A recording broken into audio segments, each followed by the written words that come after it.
Welcome to Shodashi astro. July மாத ராசி பலன்கள் ஜூலை 2025. ஃபர்ஸ்ட் ஆஃப் ஆல் இந்த மாதத்தோட பிளானட்ஸோட பொசிஷன்ஸ் பார்க்கும்போது சுக்கிர பகவான் ரிஷப ராசியில் இருக்காரு, குரு சூரியன் மிதுன ராசியில், புதன் கடக ராசியில், செவ்வாய் கேது சிம்ம ராசியில், ராகு கும்பத்தில், சனி பகவான் மீன ராசியில். அதே சமயம் டிரான்சிட்னு பார்க்கும்போது, அதாவது கிரக பெயர்ச்சிகள் பார்க்கும்போது ஜூலை 16ஆம் தேதி சூரியன் மிதுன ராசியிலிருந்து கடக ராசிக்கு மாறுவார்.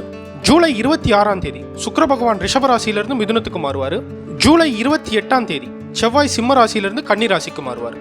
அதே மாதிரி அஸ்தங்கத தோஷம், அதாவது குரு பகவான் போன மாசம் அஸ்தங்கதம் ஆயிருப்பாரு. ஜூலை 3ஆம் தேதி பாத்தீங்கன்னா அஸ்தங்கத தோஷத்திலிருந்து நிவர்த்தி ஆவார். அது மட்டும் இல்லாம ரெட்ரோகிரேட், அதாவது பிளானட்ஸோடைய வக்ர நிலை. இந்த மாசம் 2 பிளானட்ஸ் வக்ர நிலை அடைவாங்க, 2 கிரகங்கள் வக்ர நிலை அடைவாங்க. சனி பகவான் மீன ராசியில ஜூலை 13ஆம் தேதியும், புதன் ஜூலை 18ஆம் தேதி கடக ராசியிலையும் வக்ர நிலை அடைவாங்க, 2 பிளானட்ஸுமே. இதுதான் பாத்தீங்கன்னா இந்த மாசத்தோட பிளானட்ஸோட பொசிஷன்ஸ், மேஜர் சேஞ்சஸ். இது ஒரு ராசினருக்கும் என்னென்ன மாதிரியான விளைவுகளை கொடுக்கும் அப்படின்றத நம்ம டீடைல்டா இந்த வீடியோல பார்ப்போம். அதுக்கு முன்னாடி இதுவரையும் நீங்க நம்ம சேனலை சப்ஸ்கிரைப் பண்ணாம இருந்தீங்கன்னா நம்ம சேனலை சப்ஸ்கிரைப் பண்ணிக்கோங்க, பக்கத்தில் இருக்கிற பெல் நோட்டிஃபிகேஷனையும் கிளிக் பண்ணிக்கோங்க. நம்ம சேனல் அஸ்ட்ராலஜி ப்ரெடிக்ஷன்ஸ், அஸ்ட்ராலஜி ரிலேட்டடான வீடியோஸ் எல்லாமே பப்ளிஷ் பண்றோம். உங்களுக்கும் அஸ்ட்ராலஜி ரிலேட்டடா ஏதாவது டவுட் இருந்ததுன்னா கமெண்ட் பண்ணுங்க, முடிஞ்ச அளவுக்கு எக்ஸ்பிளைன் பண்ணி வீடியோவா போட ட்ரை பண்றேன். இப்போ வாங்க வீடியோக்குள்ள போகலாம். ரிஷப ராசி ஜூலை 2025. ரிஷபராசிக்காரங்களுக்கு இந்த ஜூலை மந்த் ஒரு மிக்சட் ரிசல்ட்னு சொல்லலாம்.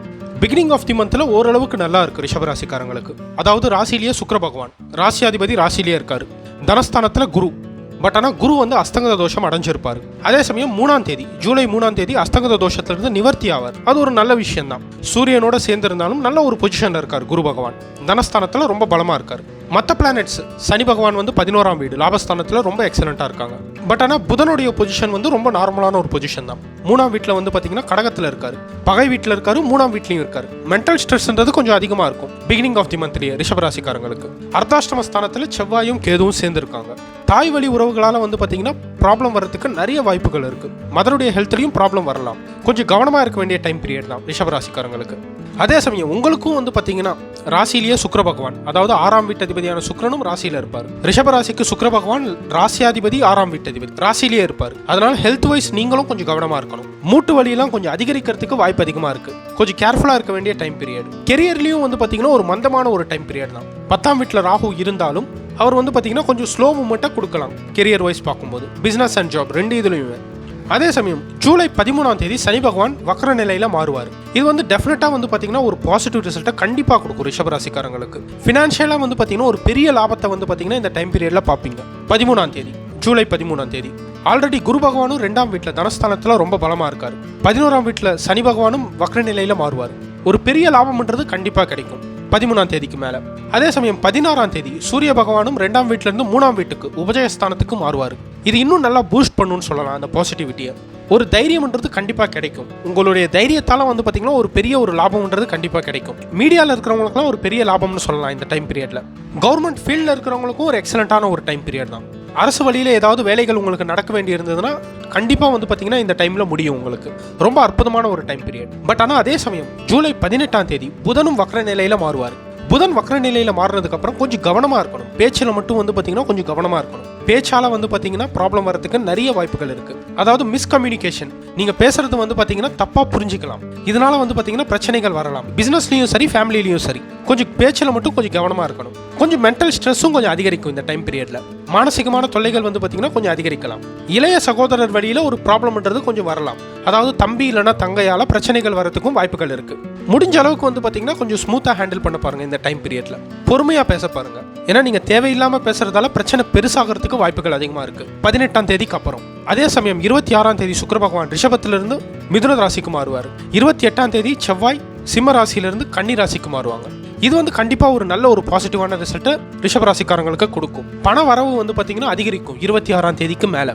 ஒரு நல்ல ஸ்டேட்டஸ்ன்றது கண்டிப்பா கிடைக்கும். பேரும் புகழும் கிடைக்கக்கூடிய ஒரு டைம் பீரியட்னு சொல்லலாம். 26க்கு மேல, 26 ஜூலைக்கு மேல ப்ரமோஷன் மாதிரி எதிர்பார்த்துட்டு இருந்தவங்களுக்குலாம் இந்த டைம்ல பாத்தீங்கன்னா டெஃபினட்டா நல்ல ஒரு ப்ரமோஷன், சேலரி இன்க்ரிமெண்ட் கண்டிப்பா கிடைக்கும். கெரியர்ல பாத்தீங்கன்னா ஒரு நல்ல ஒரு முன்னேற்றத்தை பார்ப்பீங்க இந்த டைம் பீரியட்ல. குறிப்பா ரியல் எஸ்டேட் ஃபீல்ட்ல இருக்கிறவங்களுக்குலாம் ரொம்ப எக்ஸலண்டா இருக்கும்னு சொல்லலாம். Real estate, governments and cine field, இந்த மாதிரி ஃபீல்டில் இருக்கிறவங்களுக்குலாம் ரொம்ப அற்புதமாக இருக்கும். 26க்கு மேலே.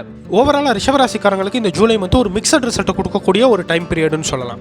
பிகினிங் ஆஃப் தி மந்த்தில் கொஞ்சம் சுமாராக இருந்தாலும் 13ஆம் தேதியிலிருந்து ஒரு 18ஆம் தேதி வரையும் நடுவில் வந்து பார்த்தீங்கன்னா ஒரு நல்ல ஒரு ரிசல்ட் கண்டிப்பாக கிடைக்கும். பட் ஆனால் 18ஆம் தேதிக்கு அப்புறம் ஒரு வாரம் வந்து பார்த்தீங்கன்னா கொஞ்சம் கவனமாக இருக்கணும் 26ஆம் தேதி வரையும். பட் அகைன் 26ஆம் தேதிக்கு மேலே மந்த் எண்டில் வந்து பார்த்தீங்கன்னா நல்ல ஒரு பாசிட்டிவ் ரிசல்ட்டை கண்டிப்பாக பார்ப்பீங்க.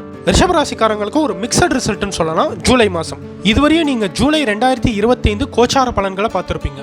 இந்த கோச்சார பலன்கள் ஜூலை 1ஆம் தேதியிலிருந்து 31ஆம் தேதி வரையிலான 1 மந்த்துக்கான மந்த்லி ப்ரெடிக்ஷன்ஸ் மட்டும்தான். நம்ம ப்ரீவியஸ் வீடியோஸ்லேயே நிறைய வாட்டி சொல்லியிருப்போம். கோச்சார பலன்களை நீங்கள் சீரியஸாக கன்சிடர் பண்ண வேண்டிய அவசியம் இல்லை. வெறும் 20% மட்டும்தான் இந்த கோச்சார பலன்கள் வேலை செய்யும். மற்றபடி வந்து பார்த்தீங்கன்னா உங்களுடைய இண்டிவிஜுவல் சார்ட்டை அனலைஸ் பண்ணுறது தான் ஒரு பெஸ்ட் மெத்தட்னு சொல்லலாம். அதாவது உங்களுடைய date of birth, time of birth and place of பர்த்தை வச்சு ஜென்ரேட் பண்ணக்கூடிய ஜாதகம்.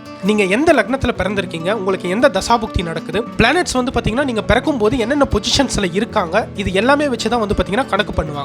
அது மட்டும் இல்லாம டிவிஷனல் சார்ட், அதாவது ஒரு பர்டிகுலர் ஆஸ்பெக்ட்டுக்கும் ஒரு டிவிஷனல் சார்ட்ன்றது வேதிக் அஸ்ட்ராலஜில இருக்கக்கூடிய ஒரு அம்சம். உதாரணத்துக்கு வந்து பாத்தீங்கன்னா மேரேஜுக்கு சப்தமஸ்தானத்தை மட்டும் அனலைஸ் பண்ணாம நவாம்ச கட்டம், அதாவது D9 சார்ட்னு சொல்லுவாங்க இங்கிலீஷ்ல, அதையும் சேர்த்து அனலைஸ் பண்றது தான் வந்து பாத்தீங்கன்னா அக்யூரேட்டா இருக்கும் உங்களுக்கு ப்ரெடிக்ஷனுக்கு. அதே மாதிரி கெரியருக்கு வந்து பாத்தீங்கன்னா தசாம்சம் D10 சார்ட்னு சொல்லுவாங்க. ஃபைனான்ஸுக்கு வந்து பாத்தீங்கன்னா D2 சார்ட், ஹோரா சார்ட்னு சொல்லுவாங்க. சில்ட்ரன்ஸ்க்கு வந்து பாத்தீங்கன்னா சப்தாம்சம் D7 சார்ட். இந்த மாதிரி டிவிஷனல் சார்ட்டையும் சேர்த்து அனலைஸ் பண்ணும்போது உங்களுக்கு இன்னும் அக்யூரேட்டா ப்ரெடிக்ட் பண்ணலாம். மற்றபடி இந்த கோச்சாரத்தை வந்து பார்த்தீங்கன்னா நீங்கள் சீரியஸாக கன்சிடர் பண்ண வேண்டிய அவசியம் இல்லை. நம்மளும் வந்து பார்த்தீங்கன்னா அஸ்ட்ராலஜி கன்சல்டேஷன் பண்ணிட்டு இருக்கோம். உங்களுக்கு ஸ்க்ரீனில் தெரியிற நம்பருக்கு நீங்கள் வாட்ஸ்அப் பண்ணீங்கன்னா அஸ்ட்ராலஜி கன்சல்டிங்கும் நம்ம பண்ணுறோம். நம்ம டீடைல்ஸ் எல்லாமே உங்களுக்கு பிடிச்சிருக்கும்னு நம்புறேன். இந்த வீடியோ உங்களுக்கு பிடிச்சிருந்ததுன்னா லைக் பண்ணுங்க, உங்கள் ஃப்ரெண்ட்ஸ் அண்ட் ஃபேமிலி மெம்பர்ஸுக்கு ஷேர் பண்ணுங்க, சப்ஸ்கிரைப் பண்ணுங்க, பக்கத்தில் இருக்கிற பில் நோட்டிஃபிகேஷனையும் கிளிக் பண்ணிக்கோங்க. நம்ம சேனலில் வந்து பார்த்தீங்கன்னா அஸ்ட்ராலஜி ப்ரெடிக்ஷன்ஸ், அஸ்ட்ராலஜி ரிலேட்டடான வீடியோஸ் எல்லாமே பப்ளிஷ் பண்ணுறோம். உங்களுக்கும் ஏதாவது அஸ்ட்ராலஜி சம்மந்தப்பட்ட டவுட் இருந்ததுன்னா கமெண்ட் பண்ணுங்க. முடிஞ்ச அளவுக்கு எக்ஸ்பிளைன் பண்ணி வீடியோவாக போட்டு ட்ரை பண்ணுறேன். தேங்க்யூ.